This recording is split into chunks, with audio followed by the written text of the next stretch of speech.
Opening line. Today, let's talk about how to spend $2,000 to break all the rules while overtaking. Let's floor it and close the gap. Then Jack pushed the killer's car right into a corner, and while Rouser wanted to catch him, Jack had other plans. Jack figured that these killers were working under broad daylight, meaning the boss was sweating bullets, plus the little wings got snatched away. Subtitle. With absolutely no time to follow the formal procedures, Jack grabbed the killer and directly launched into an interrogation. "Cooperate for me, your maker," Jack threatened as the killer, feeling the pressure, blinked in agreement. But all the killer knew was where to collect the final payment and that his boss was a guy named Swan. Even though Swan's name came up, Jack couldn't believe he'd turn on him. To find out more, he planted a listening device in the killer. Jack let the killer head to the meeting spot solo.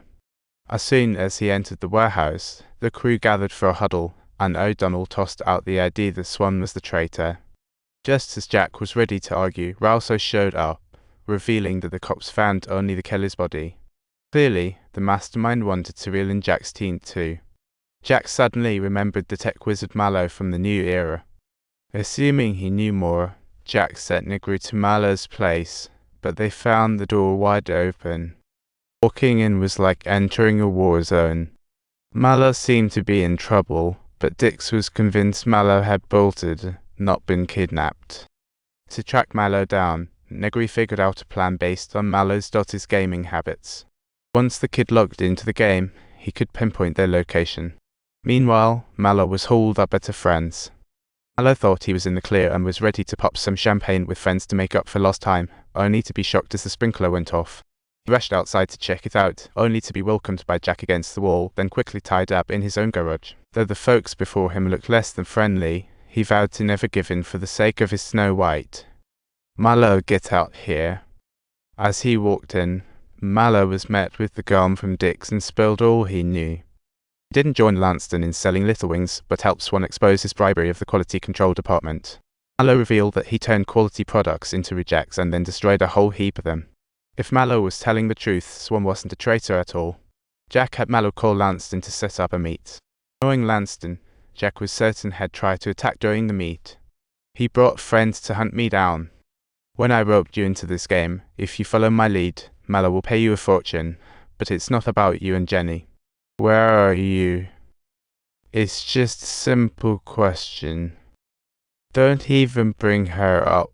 Mallow, positioned by his right ear, has also heard the news.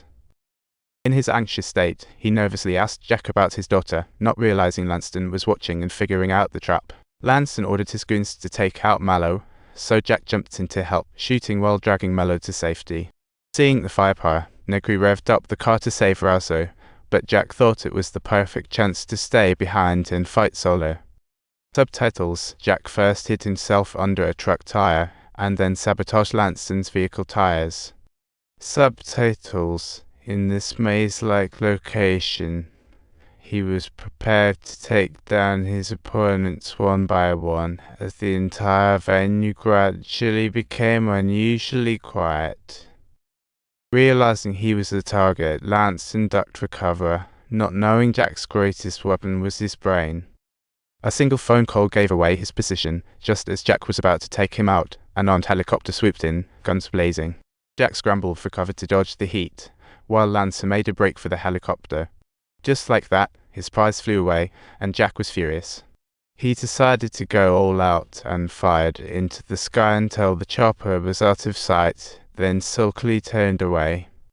At this point, Lasso was cornered and had to gamble it all at numbered 3-1, waiting for Negra's crew that was taking forever to arrive.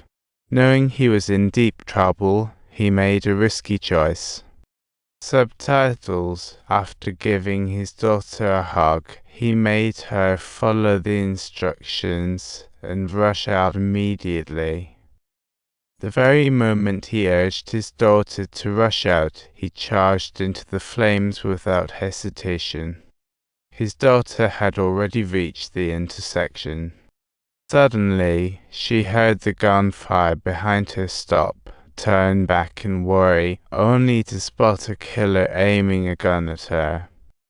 Just then, Negri and the crew smelled trouble and rushed to Lasso, calling for an ambulance. But even then, Lasso was worried about his daughter's safety. After learning she was safe, Lasso took his last breath in Negra's arms. Jack learned the news and immediately rushed to regroup with his team. Knowing Lanston could locate Lasso meant there was a rat in the department. Jack was determined to secure the safety of the Burns mother-daughter duo. He sent Dix and O'Donnell to take them out of NYC, while he and Negri waited outside Lasso's boss house and saw a parked car. Negri guessed the boss was likely inside, so Jack had him watch the outside while he went in for a showdown. As he stepped in, he caught the boss packing a bag and instinctively glancing at the gun on the table. The old man panicked, admitting he was the whistleblower. He didn't expect Lanston to pull a murder and cover up, thinking that the guy was smarter than that. Jack didn't immediately take the boss out. Instead, he offered him a choice. If you enjoyed this story, don't forget to like and subscribe for more thrilling content.